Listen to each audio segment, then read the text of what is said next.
parfois simples. Et merci d'être là. Merci aussi d'être qui vous êtes.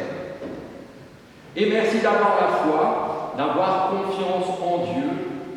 Et d'ailleurs, en parlant de Dieu, merci à lui de nous avoir réunis. Oui, merci à lui de remplir nos cœurs d'amour, de joie, de reconnaissance, alors que nos cœurs sont déjà tellement pleins d'autres choses bien moins réjouissantes. Merci à Dieu d'ouvrir nos cœurs à sa parole, à sa présence et à son action dans nos vies, alors que nous entrons dans la louange avec le premier chant.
Ne mettez pas votre confiance dans les nobles, dans des humains à qui n'appartient pas le salut.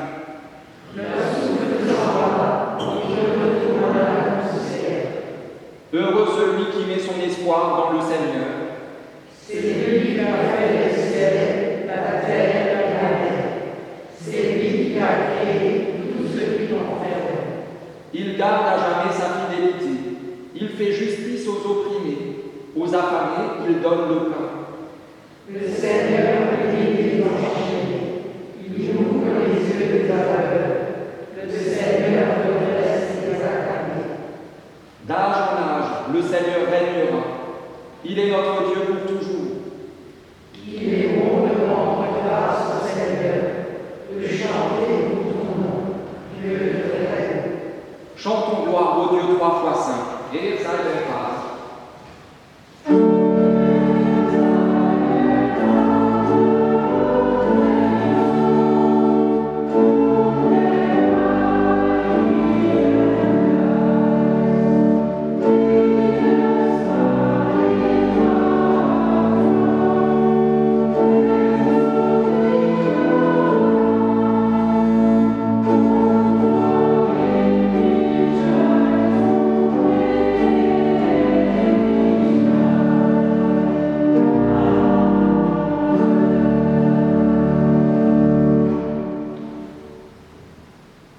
Nombreux sont ceux qui voient tout élan vers Dieu comme une lutte, comme une fuite hors du monde et loin de soi. La Bible montre au contraire que la connaissance de Dieu et la connaissance de soi sont les deux faces d'une même pièce, les deux faces de notre être. C'est notamment sensible dans cette parole que Dieu adresse à Abraham lorsqu'il l'appelle et qu'il lui dit les premiers mots, va pour toi, va vers toi, vers la terre que je te ferai voir. Portés-nous aussi par cette promesse de Dieu, nous prions. Seigneur, dans ta bonté, tu as fait de mon chemin vers toi la voie d'un devenir pour moi. Secoué par ton appel, je réalise combien souvent et combien profondément il m'arrive de me perdre. Très souvent, je suis ailleurs, à ne penser à rien ou à penser à tout, mais sans constance. Que je sois parmi d'autres ou que je sois seul, je suis si peu présent à la vie. Seigneur, aujourd'hui, tu m'invites à me trouver en allant vers toi, car qui mieux que toi sait qui je suis vraiment. Sur ce qui me divise, sur ce qui me fait douter, sur mes pas chancelants et sur mes chutes, j'accueille ta parole. Va pour toi, va vers toi. Sous ton regard, je grandis. En toi, je deviens qui je suis. Car par amour, tu me réconcilies. C'est pourquoi, avec mes sœurs et mes frères, nous te le demandons dans le doux nom de ton Fils Jésus-Christ. Seigneur, prends pitié. Erbarme dich.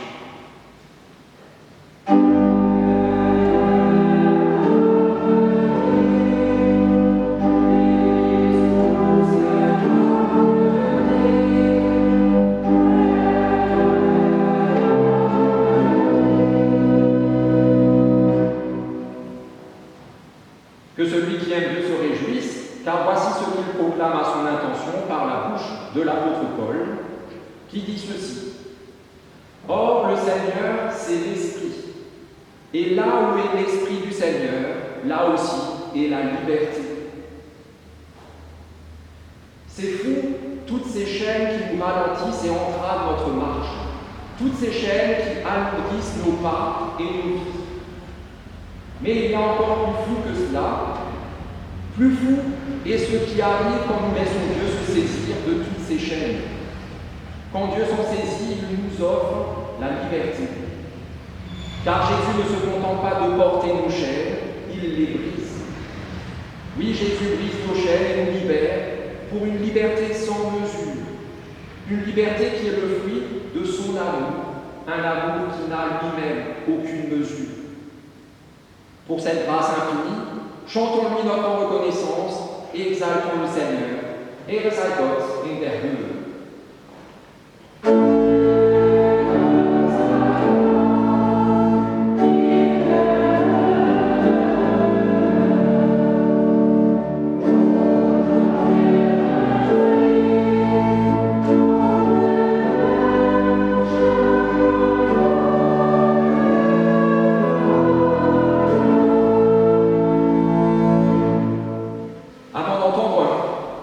Les lectures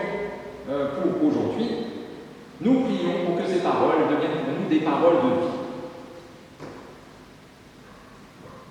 Seigneur, qu'on aille, qu'on vienne, qu'on parte ou qu'on reste, dans l'errance ou dans l'assurance, ta main nous garde et nous protège. Seigneur, nous aimons quand tu sécurises nos voies pour que le chemin soit serein. Mais nous acceptons aussi que tu nous conduises dans l'incertitude, car il n'est de vérité que dans ta main qui conduit. Aucun lieu ne t'enferme, ni aucune pensée. Pourtant, tu habites nos pas, plus intimes à nous-mêmes que nous-mêmes pouvons l'être. Et tu te donnes à connaître dans ta parole, écrite et prononcée, pour tous les pèlerins en route vers ta demeure. Ainsi ouvre nos cœurs et nos esprits.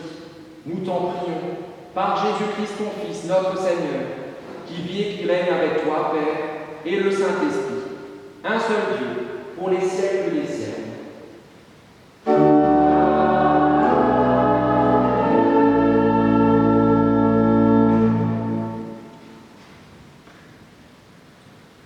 La première lecture est tirée du livre de la Genèse, au chapitre 28, et c'est un épisode de la vie d'un pèlerin, un des premiers, un des patriarches, Jacob. Et ainsi Jacob quitta Beersheba pour se rendre à Haran. Il s'installa pour la nuit là où le coucher du soleil l'avait surpris. Jacob prit une pierre pour la mettre sous sa tête et il se coucha à cet endroit. Alors il fit un rêve. Une échelle était dressée sur la terre et son sommet atteignait le ciel. Des anges de Dieu y montaient et descendaient. Le Seigneur se tenait devant lui et lui disait : Je suis le Seigneur, le Dieu de ton grand-père Abraham et le Dieu d'Isaac. La terre où tu es couché, je la donnerai à toi et à tes descendants. Tes descendants seront aussi nombreux que les grains de poussière du sol. Vous étendrez votre territoire vers l'ouest et vers l'est, vers le nord et vers le sud. À travers toi et tous tes descendants, je bénirai toutes les nations de la terre. Je suis avec toi. Je te protégerai partout où tu iras, et je te ramènerai dans ce pays. Je ne t'abandonnerai pas, je ferai tout ce que je t'ai promis. Jacob s'éveilla et dit : Vraiment le Seigneur est ici, et je ne le savais pas. Jacob eut peur et déclara : Comme cet endroit est redoutable, ce n'est rien de moins que la maison de Dieu et la porte du ciel. Alors il se leva, il prit la pierre qui avait été sous sa tête, la dressa et versa de l'huile sur son sommet pour en faire une pierre sacrée. Il appela cet endroit Béthel, ce qui veut dire la maison de Dieu.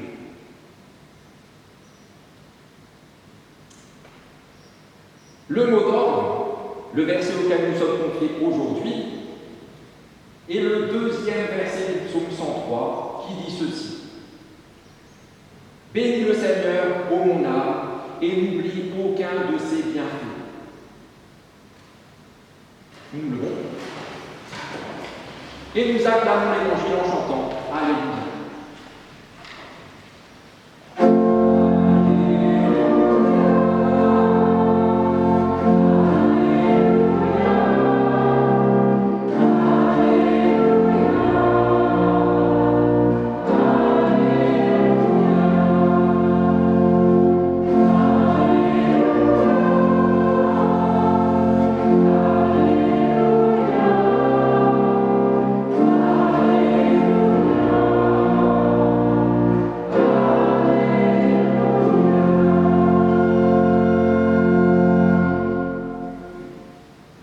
L'évangile du jour, tiré de la première lettre de Paul aux Thessaloniciens, chapitre 5. Voilà. Alors soyez très attentifs, ce n'est pas le genre de texte qu'on apprécie le plus. L'histoire de Jacob est beaucoup plus romancée, beaucoup plus agréable. Ici, cet évangile est beaucoup plus direct. Nous vous y encourageons, frères. Avertissez les indisciplinés, réconfortez ceux qui sont abattus, soutenez les faibles, soyez patients envers tous. Prenez garde que personne ne rende le mal pour le mal. Mais poursuivez toujours le bien les uns envers les autres, comme envers tous. Réjouissez-vous toujours, priez continuellement, rendez grâce en toutes circonstances. Telle est à votre égard la volonté de Dieu en Jésus-Christ. N'éteignez pas l'esprit. Ne méprisez pas les messages des prophètes. Examinez tout et retenez ce qui est bien. Abstenez-vous du mal sous toutes ses formes. Que le Dieu de la paix vous consacre lui-même tout entier. Que tout votre être, l'esprit, l'âme et le corps, soient gardés irréprochables pour l'avènement de notre Seigneur Jésus-Christ. Celui qui vous appelle est digne de confiance, c'est lui qui le fera. Seigneur, ta parole est la vérité. Enseigne-nous à marcher selon ta vérité. L'obsadir au Christ.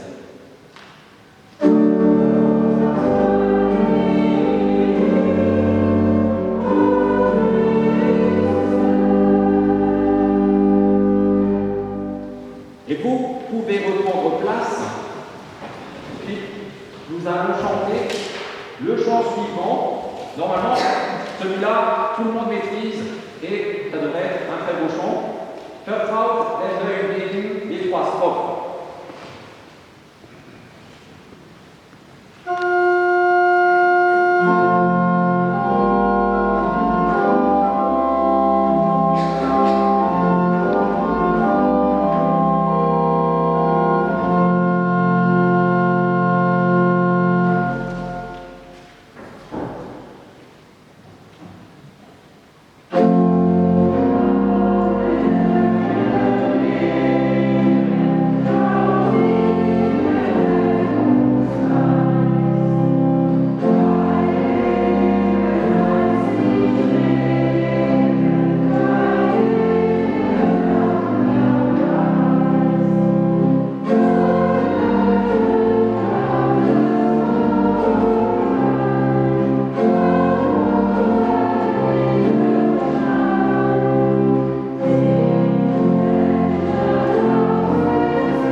Vous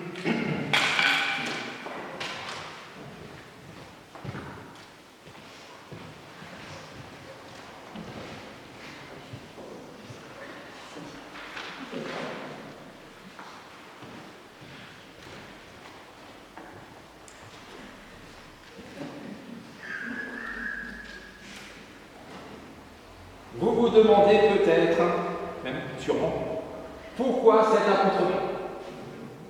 Je pense que vous ne m'avez jamais vu comme ça. C'est vrai? Ce sera quand même sans doute la dernière fois. En fait, je me suis habillé comme ça parce que tout à l'heure, une partie du conseil presbytéral aura ça, son temps convivial et nous ira marcher un peu. Pas trop.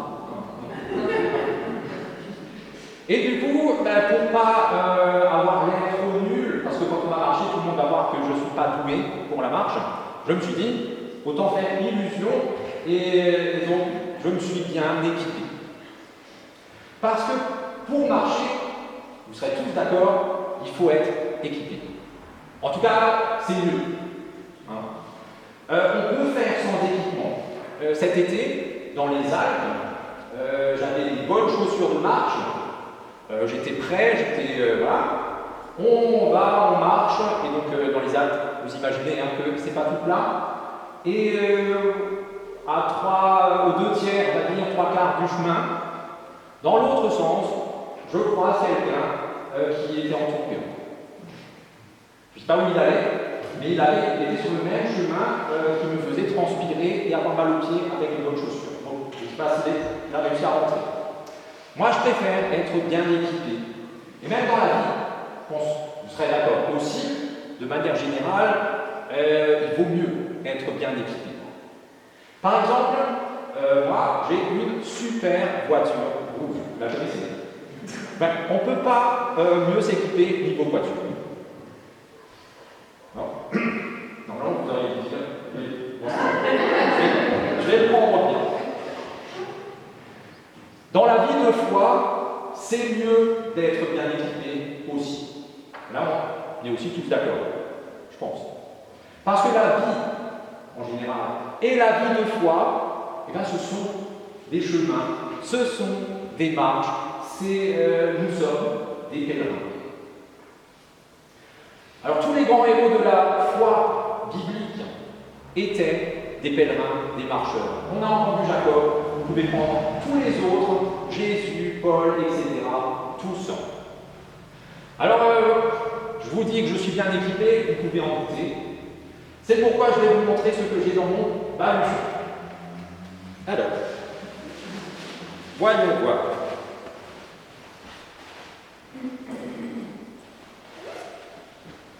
J'ai un peu trop là. Est-ce qu'il faut que je prenne en premier? Ah oui.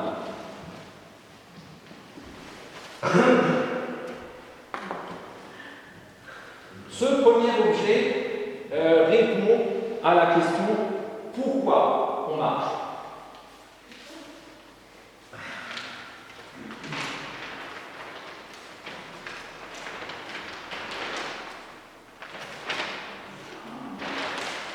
Vous avez la même en couleur, non, on en met pas aussi. Dommage. Bon. C'est la même que celle que vous avez sur le feuillet. C'est noir et blanc, en couleur, PS sur la vidéo normalement. C'est très beau. Voilà. Et ce marcheur-là, quand il est parti pour marcher, j'imagine qu'on ne va pas l'allumer si on n'a pas prévu d'y aller. Voilà. Je vais mettre ça par là.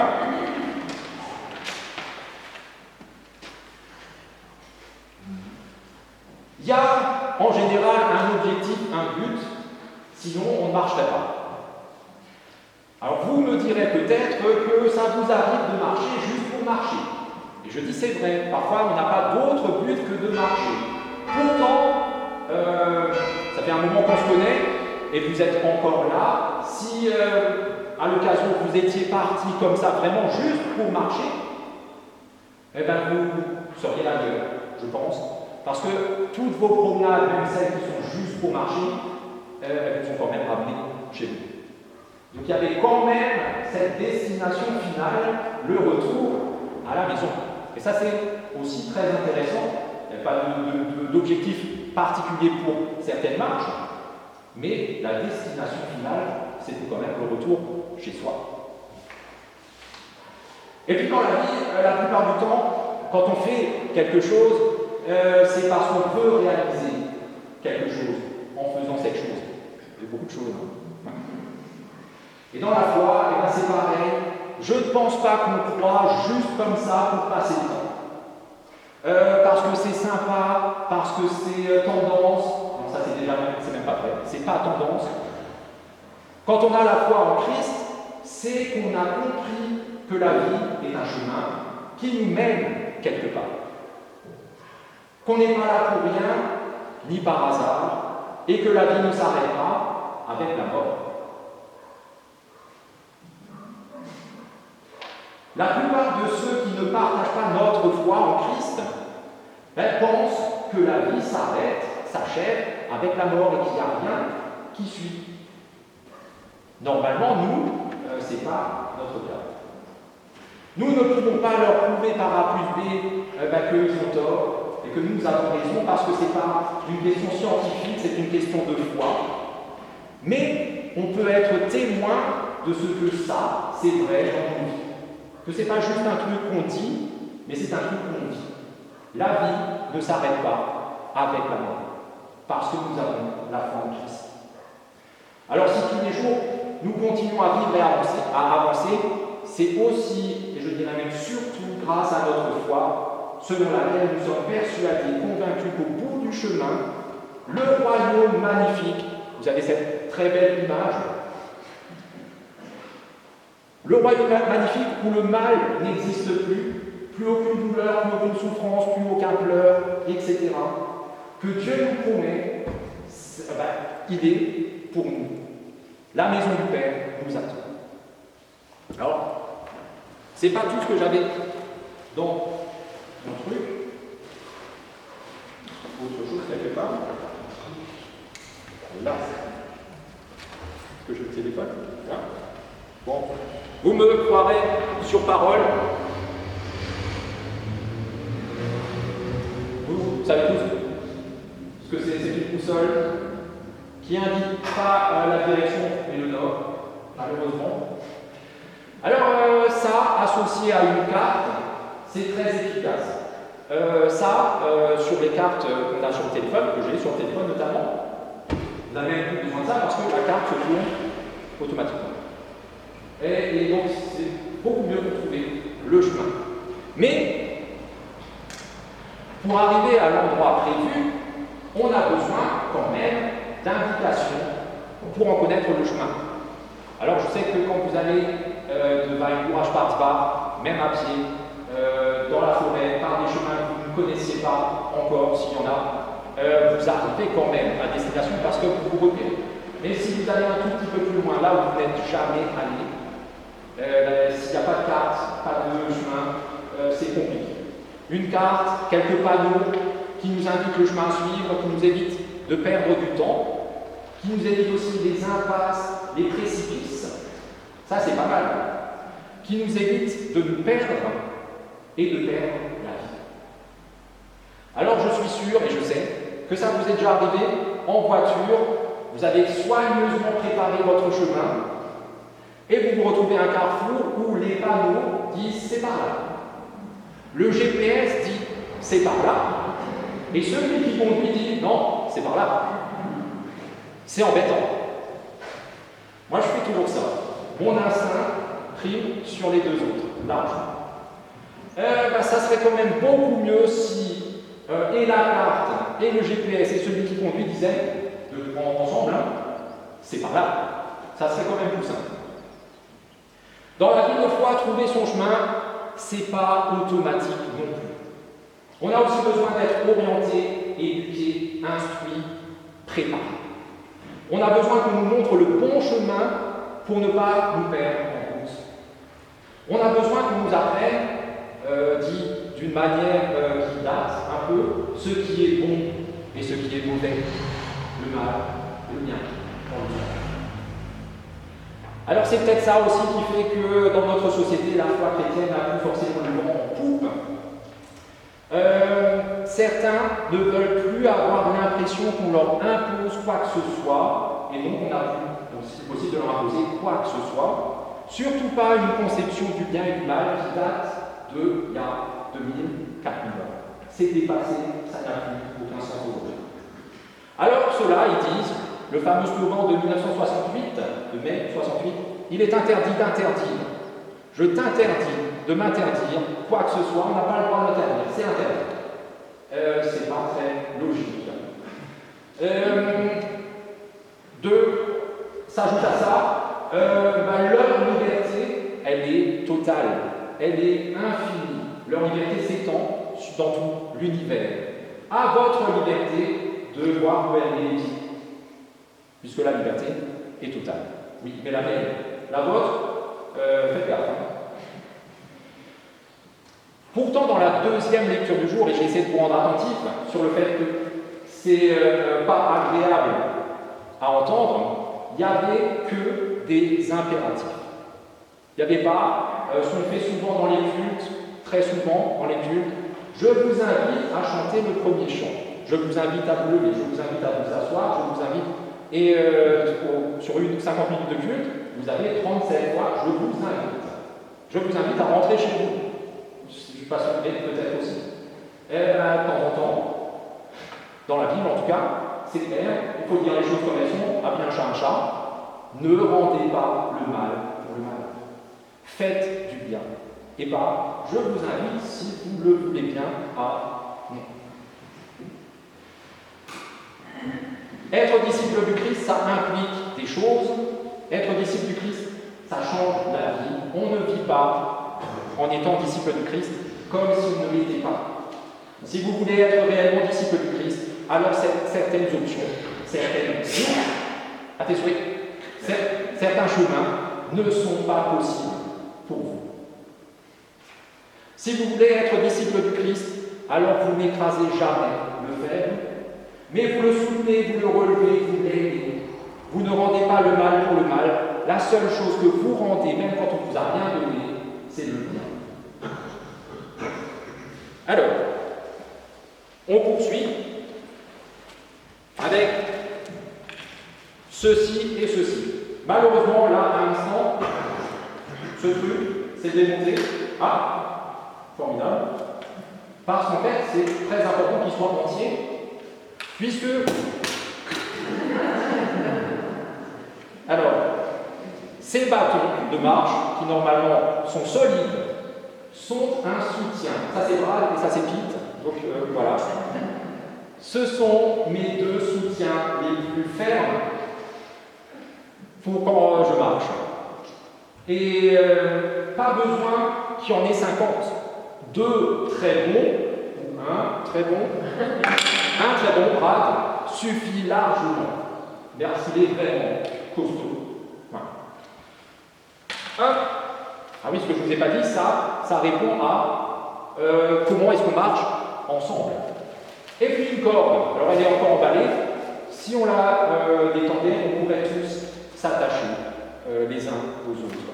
Et ça aussi, pour nos petites promenades, on n'a pas forcément besoin, mais quand vous êtes dans certains endroits, c'est indispensable. Et dans la vie, je crois aussi que c'est indispensable de s'attacher les uns aux autres. C'est dit aussi dans la vie de foi. Il nous faut nous attacher les uns aux autres. Le premier cordé ouvre la voie. Quand c'est dans la neige, il creuse les trous, il cravache, il souffre, et ceux derrière peuvent mettre leur pas dans les siens, et c'est beaucoup plus simple. Et quand le premier cordé trébuche, par fatigue, ou juste comme ça, et bien le fait qu'il est attaché aux autres, et bien il ne pète pas la vie, les autres le retiennent, et voilà. Donc c'est une corde essentielle. Le lien entre nous autres qui avons cette foi est essentiel. Mais marcher ensemble, surtout quand on est attachés les uns aux autres, ça limite la liberté de chacun. Et c'est pas facile. Je prends un autre exemple, toujours avec la voiture. Quand vous avez été en convoi, je sais qu'il y en a qui l'ont été il n'y a pas longtemps, à plusieurs voitures sur de longues distances. Est-ce que c'est facile C'est horrible. C'est horrible, c'est du sport. Entre celui qui est devant et qui regarde 75% du temps dans le rétro pour être sûr que les autres sont encore derrière, et donc il ne voit pas la route. Entre celui qui est tout derrière et qui aimerait bien que ceux qui sont au milieu avancent un petit peu, c'est pas simple. Et donc il faut une réflexion. Qui faut-il mettre devant? Celui qui roule trop vite, celui qui roule pas assez vite, celui qui roule juste bien comme il faut. Qui placer à l'arrière? Celui qu'on est sûr au bout de 5 mètres de plus voir.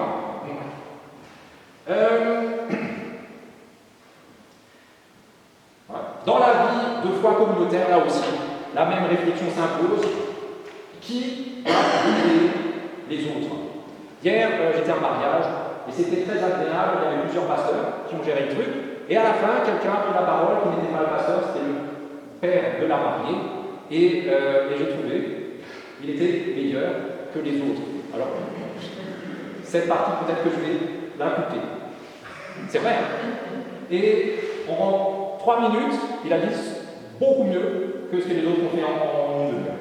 Donc, qui est-ce qu'on met devant? Est-ce que c'est forcément le pasteur? Souvenez-vous, j'essaie toujours de vous faire comprendre que ce n'est pas automatique, ce n'est pas obligatoire. Et puis, le truc aussi, important à savoir, et là on peut prendre l'exemple du cyclisme, quand il roule en équipe ou en peloton, il y en a un qui cravache devant pendant un certain temps, puis cède sa place. Dans la vie de foi, il y a ceux qui sont forts et il y a ceux qui sont faibles. C'est aussi dans la Bible, tranquillement. Et bien ceux qui sont forts, ce n'est pas toujours les mêmes. Et ceux qui sont faibles, de la même façon, ce n'est pas toujours les mêmes. Un jour, vous êtes fort et vous soutenez les autres. Un autre jour, c'est vous qui êtes soutenu par ceux qui sont forts, plus forts que vous à ce moment-là. Alors, on poursuit. Ça aurait pas dû sortir. Hein? Mon casse-cou qui m'a mis en retard ce matin, je vais prendre un réel plaisir à le manger tout à l'heure. Et une gourde avec de l'eau, évidemment.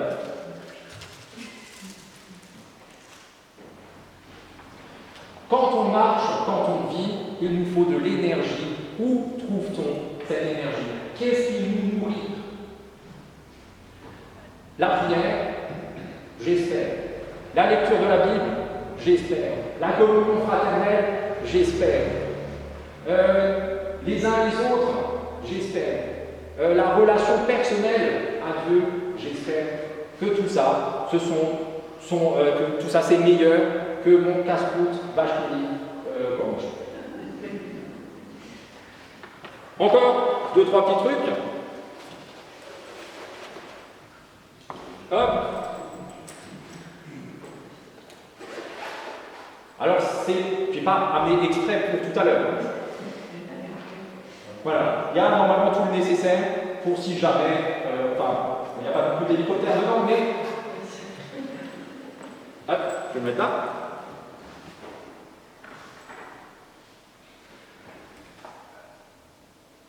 Quand on marche, quand on vit, c'est pas toujours simple. C'est même jamais simple et c'est dangereux. Je ne sais plus qui a dit on ne meurt que parce qu'on vit. Je ne sais pas, quelqu'un a dit ça une fois un jour. Et c'est pas faux. Nous, alors, c'était Renaud, la mort, ça n'arrive qu'aux vivants. C'est ça, Renaud. Et c'est pas faux. Tout à l'heure, on va marcher. Et bien, il y aura peut-être tout simplement l'une ou l'autre tique, une écharpe, un coup de soleil dans la nuque. On ne sait pas. Ben, tout ça, ce sont des petits bobos qu'il va quand même falloir soigner. Et dans la vie, je le vois ici, et ben, je sais que les uns et les autres, vous trimballez des cicatrices. Si c'est possible, elles sont déjà fermées, elles font plus trop mal, d'accord?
Seigneur, nous te louons pour ta présence qui nous environne.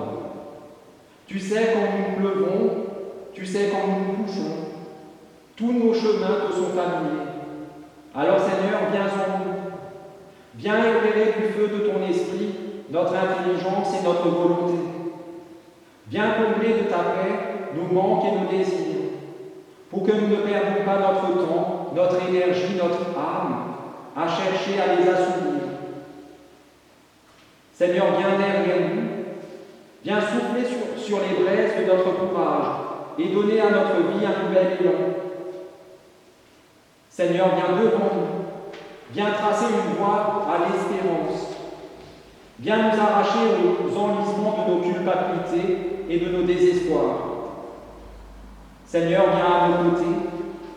Viens et donne-nous, en te cherchant, de te trouver dans le visage de nos sœurs et de nos frères, de nos voisins et de nos amis, de ceux que nous aimons, comme aussi de ceux qui se veulent nos ennemis.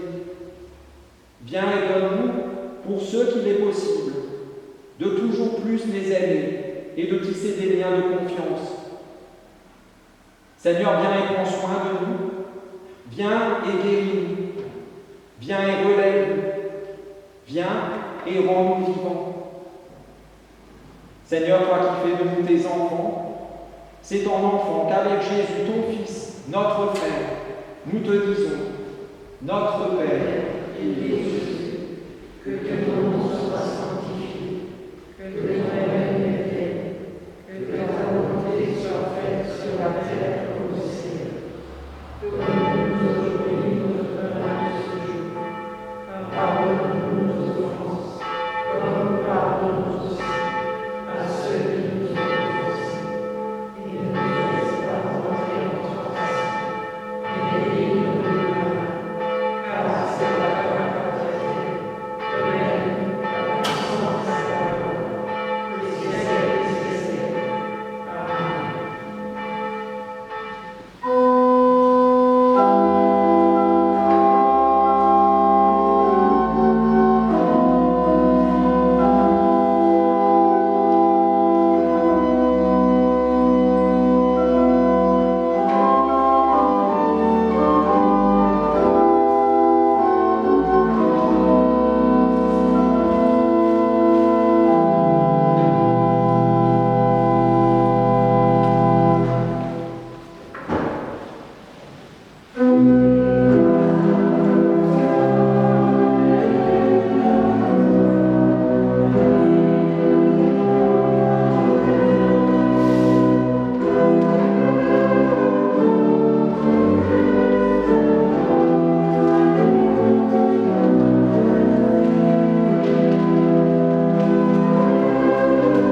Jésus est le chemin.